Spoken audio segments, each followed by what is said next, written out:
Welcome back to another episode of Miller's Menu right here on YouTube. I'm your host, Rusty Miller, and today I'm excited to bring to you my favorite Chinese dish. That's right, Crab Rangoon. You always get it at the Chinese buffet, or when you order carryout, you have to have it. Today we're going to be making it on the Blackstone here at home. I'm super excited about it. Should be a pretty easy video, so stick around and watch me make some Crab Rangoon.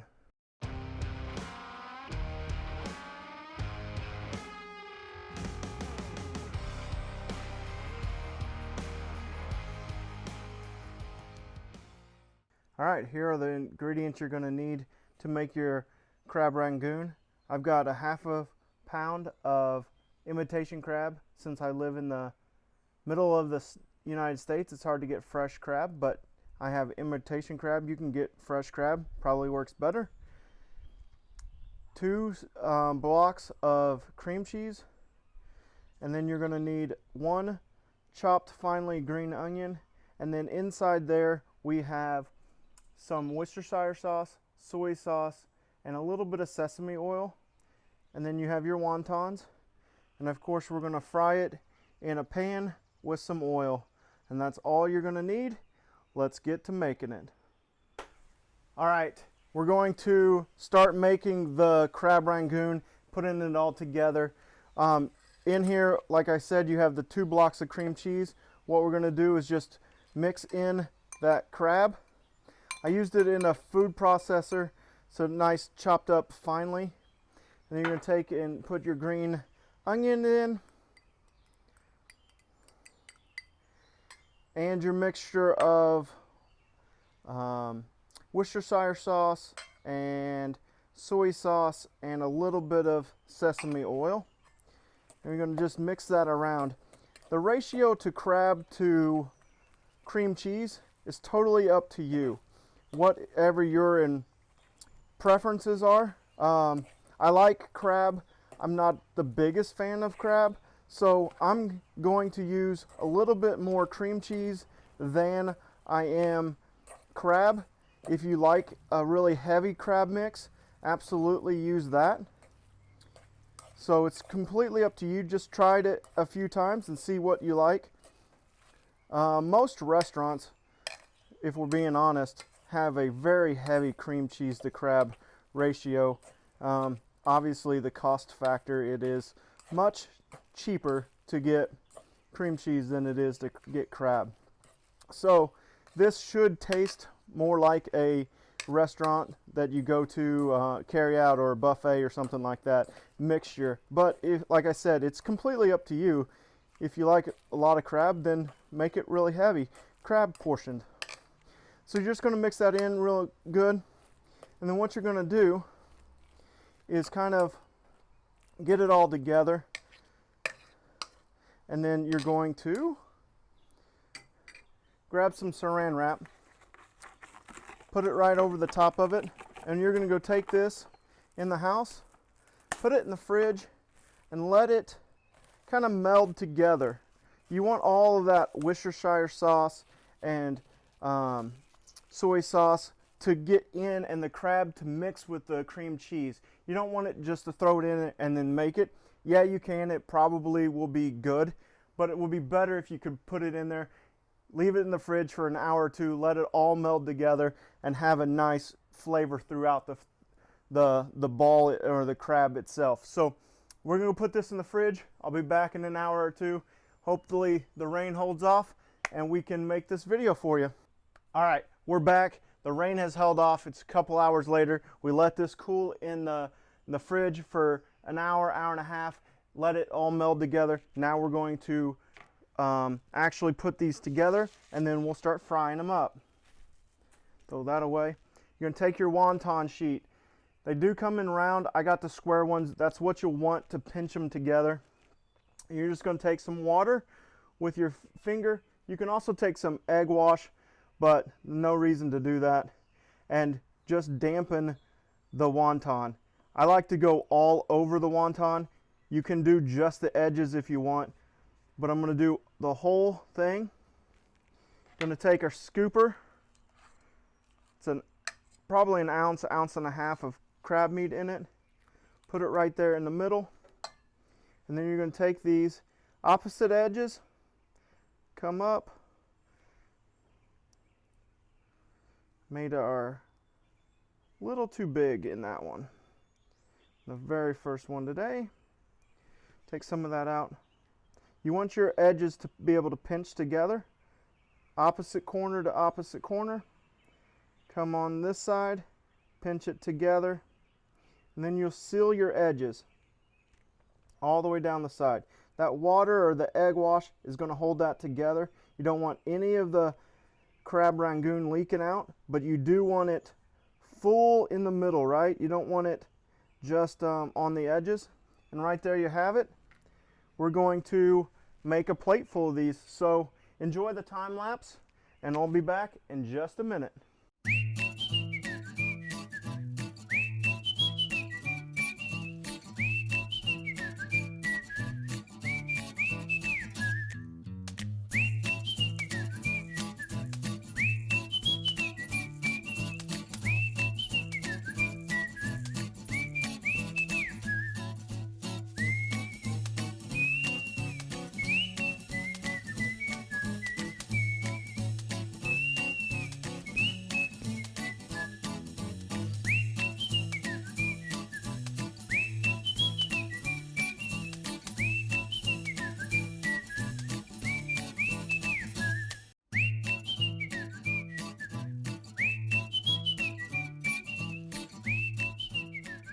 All right, one more last one right here, and what we're going to do is I'm going to talk to you about a little bit as I do this, how as you're doing that, if one of the wontons rip or anything like that, just go ahead and move on to the next one. Don't use a ripped one, because what you want to do is, if that has a hole in it, when it starts to fry up, all that cream cheese and crab is going to float out. So you have plenty of wonton wrappers in your container or in your package that you get. So just don't go ahead, just go ahead and move on and start with a new one. And then what you also want to do is really make sure that you don't overstuff it with crab, because you need to get those edges pinched together without the crab in it. And right there is a wonderful plate of Crab Rangoon. Look at that, all pinched together nice and neat. What we're going to do is get the pan here, get it up to temperature, and we're going to drop them in. We'll see you in just a few minutes. All right, we're back. Our oil is up to temperature. The oil is nice and high in this pan. It takes a while to get up, just because you honestly have to get all of these under oil all the way. So our pan's up to 350, 360. It's going to drop a little bit when we put them in. So we're just going to drop them in. We're going to see, this is a big pan, so we could probably fry up a bunch, but you don't want them touching like that. So you kind of just, maybe only do 5 or 6, and we just keep them apart, make them play nice with each other. And they should fry about 3 minutes or so. So what I'm going to do is basically just try to keep them off of each other so they all get fried completely. We're going to get them dunked under, turn them over, different things like that. This is why you didn't want to cook any with a tear in it. Your crab's going to leak out. So make sure you get them underwater all the way. 3 minutes or till golden brown. Crab Rangoon, you'd rather have a little 30 seconds overcooked than 30 seconds undercooked, because you really want that wonton to be really super crispy. Nobody likes a soggy Crab Rangoon. I promise you that.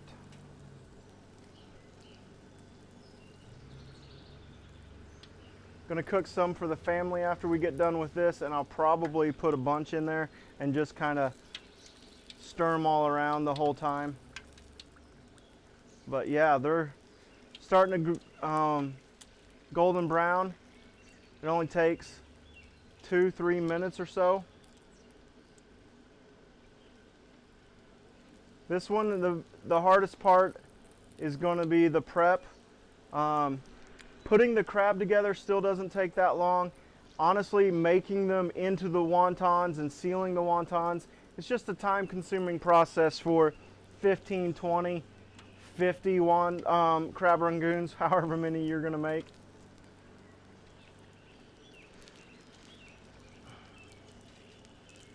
You can see that they're starting to brown up really good.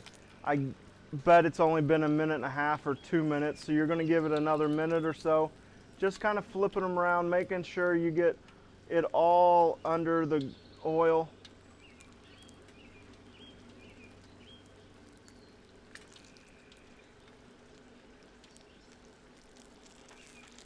I'm going to take the rest of these in the house real quick, put them in the fridge. We're going to make them after we taste test these. So be right back. All right, put those in the house. Another 30 seconds or so. They're really pretty golden brown. You're just going to take them. We're going to put them on this cooling rack, drip tray, however you want to call it. I'm going to use it as a drip tray. It is a cooling rack. Kind of like most food, chicken and everything, not all of it gets done at the exact same time. So you just want to make sure each one is good before you pull it out. They are super crispy. Dunked that one upside down. The tip of it didn't really get crispy.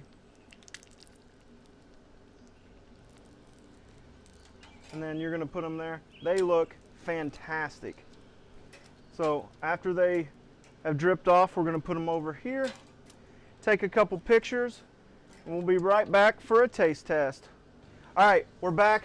I've got multiple taste testers today. One thing I forgot in your ingredients is your sweet and sour sauce you're going to need. You can buy that directly from the store. These turned out absolutely fantastic. Go ahead and grab one. And cheers. Dunk.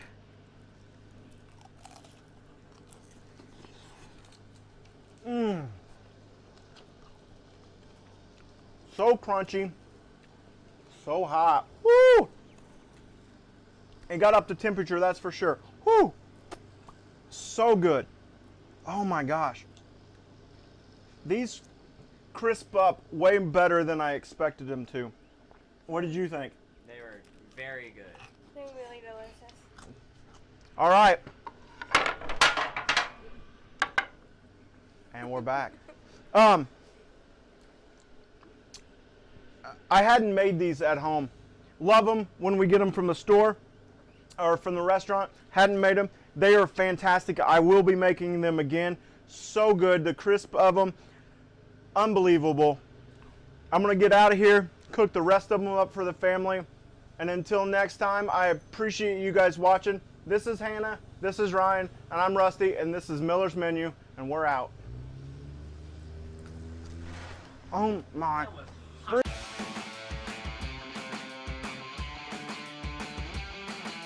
can't cook like this. Hold on, let me just get changed.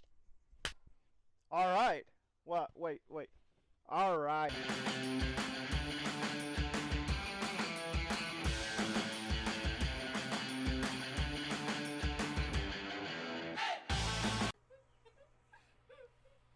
Welcome to another gun show.